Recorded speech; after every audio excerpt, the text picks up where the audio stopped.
Yeah, so I'm Adam Donnelly from Lake Mary High School, longtime OC there, going into my 20th season coaching football at Lake Mary High School and 19th as the OC, and I've coached QBs, O-line, running backs, tight ends, everything except receivers because you can always find a receivers coach, but I pick up whatever's left, so try to just do what I can to help out with all the other position coaches and obviously set up the whole structure of the offense and how everything's going to fit together and those kinds of things. We're going to talk a little bit about the tailback screen today.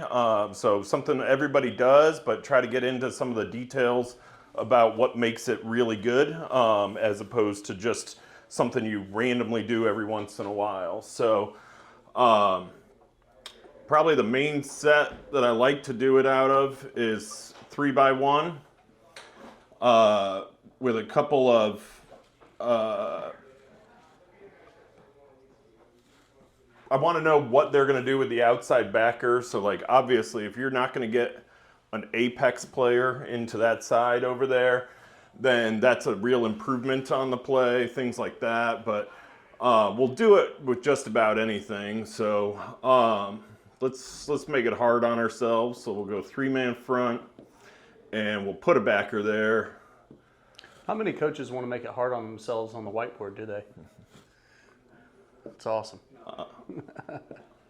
I don't know. Maybe Kyle will tell me if I'm making it hard enough or not. But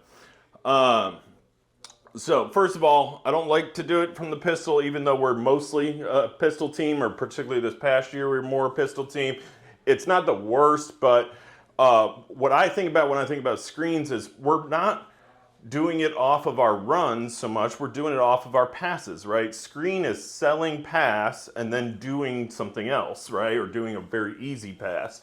And so I want it to look the most like our pass plays. So if you think of 3rd and 10, I'm not really getting in the pistol that much, right? I'm gonna be sidecar gun with the tailback over here. I might even put him in front of the QB and really show like we're not running inside zone here. He's going to be pass protecting or he's getting out on a route or something like that. I want to tip that this is drop back pass. So if I know I have that tip, which we certainly do, then I'm going to put that in for my screen, make sure my back's up in front of him. And then we run it off of whatever protection we're running for that game. So in general, we're a 6-man protection, often half slide team. So in that case, our half slide here, we'd be man, and then we'd be down on the nose versus a 3-man front. We'll combo in with the center, and then we'll set the right side of the line to the end and any perimeter blitzes. And our tailback theoretically would have dual read between those two guys. So most dangerous if both of them come, but whichever one comes if they come. So if I don't know anything else, right, let's say they're playing quarters zone here, all right, and we're not getting a blitz, so we're getting 8-man drop. So what we're going to do is we're going to sell this pass protection for 2 seconds. And the reason we want to sell it for 2 seconds is because our pass plays tend to be just over 2 seconds, right? So if I'm taking a 3-step drop, that should be about 1.8 seconds. First read to second read is going to be 1.8 to 2.2, somewhere in that neighborhood. So I want to sell this play for 2 seconds so it looks like drop back pass, all right? So how do I sell it? Well, these guys need to get in their normal kick slide at the tackle. If we've been jump setting at line, that's what we're going to do. However, I tell them, whatever you've been doing the rest of the game, you need to do the exact same thing, other than if you've been cutting, please don't cut here, right? This is not the time for that. But we're not a big cut team, so that doesn't seem to be a problem for us. And then I want the back to step up towards his responsibilities, because even if no one's blitzing, I want him to kind of get lost in the line. I don't want people seeing him all of a sudden sneak out at the last second, if the nose's rush is slow and he kind of gets a peek at that tailback. So I want him to get up in the line so that as their D linemen pass him, they can't see anymore and he's out of their vision, all right? So we're obviously running it to the left here. Now, if it's zone, we tell our receivers that they are going to run a deep route on that side and try to pull people away. So in general, they're going to run a post because our screen is a little wider, and so hopefully the corner will run with him a little bit, and then he's going to block whoever he can block out of the corner and free safety in this look, and just try to like block late. I want 2 seconds of a route because again, we're selling a pass play here.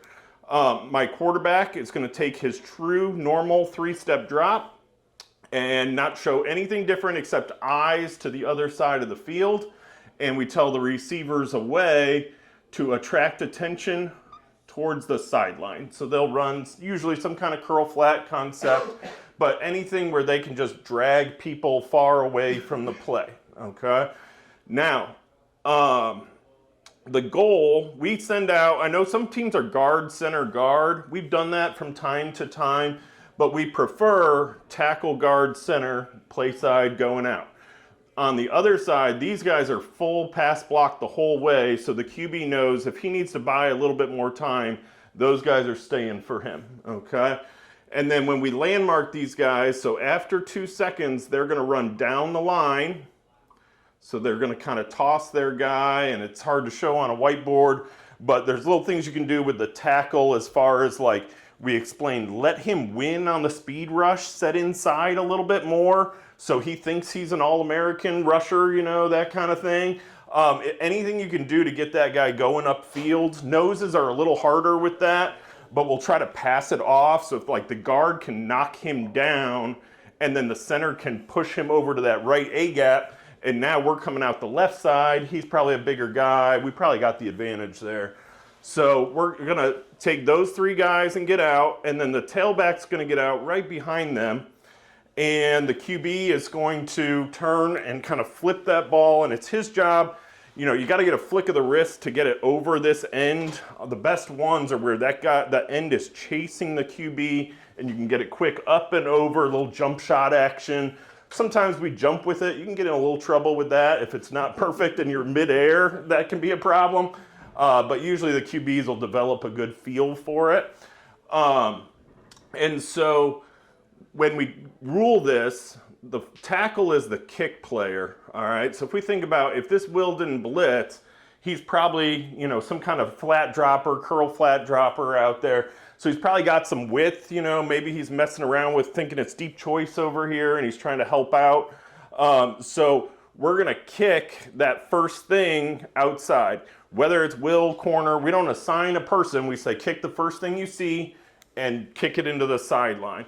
Our second guy, which will be the guard here, is gonna be our alley player. So he's gonna come up through that space, often ends up with the safety coming through. And then our third guy through is going to be the center, who's going to come and look back inside and try to set up for the linebacker. Now, inevitably, the worst thing is the middle backer comes through and makes the play because he's often assigned to match with the back.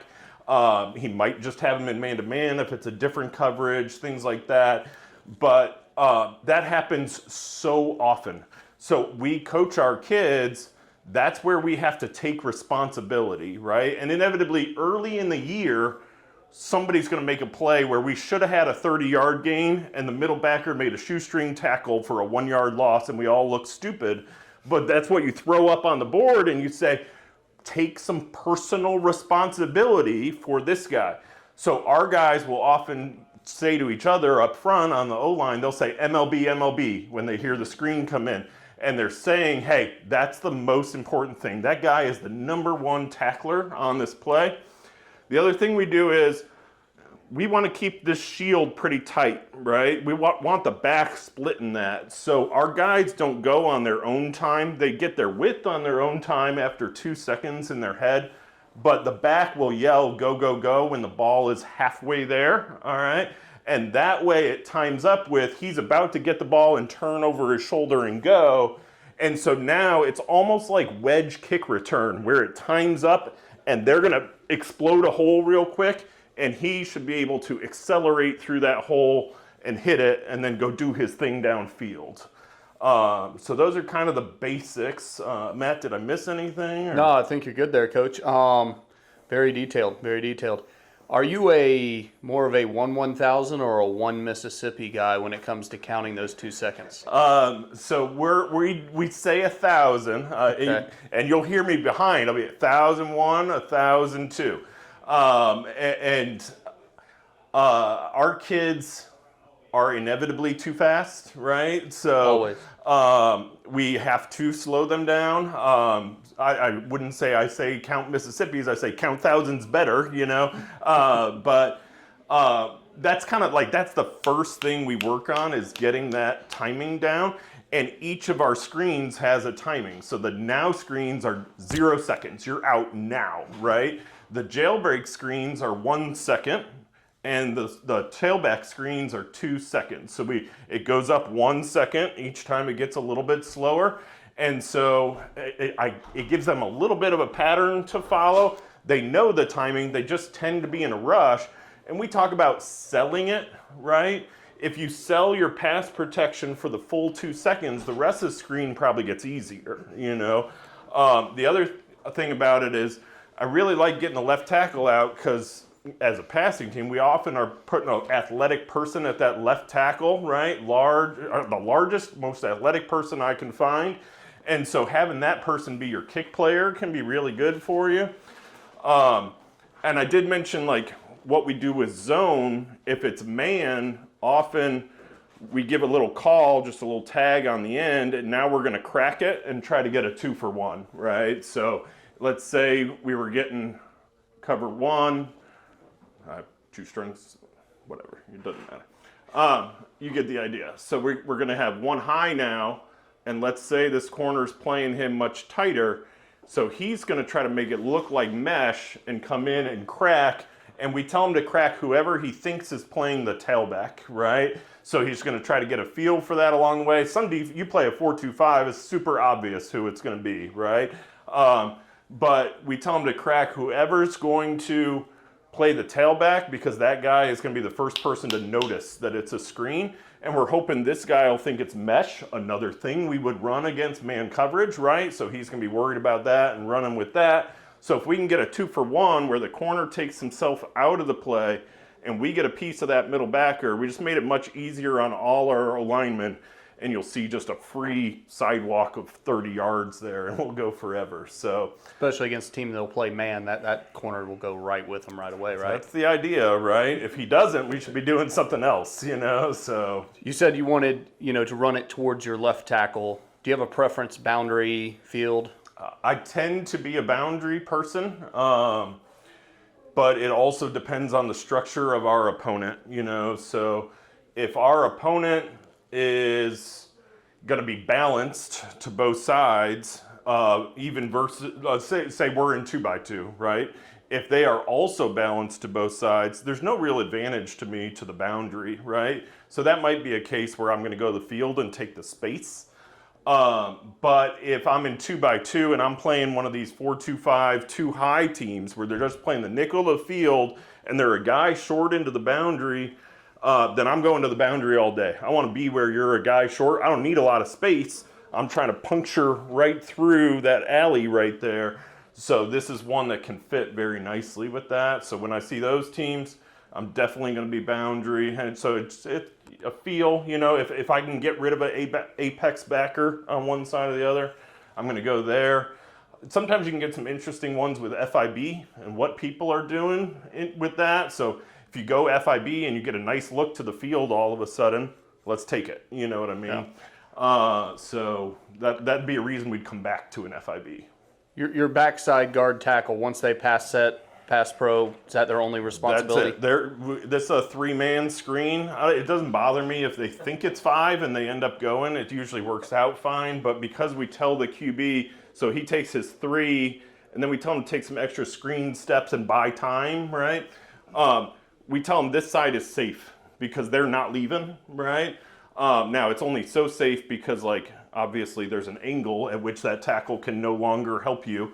But it's a little safer over there, so we keep them in, as opposed to our jailbreak screen, we get all 5 guys out, but we're also getting the ball out quicker because that's a 1-second screen, you know what I mean? So because he's going to be holding on to it for at least 2, we're going to stay in on that opposite side.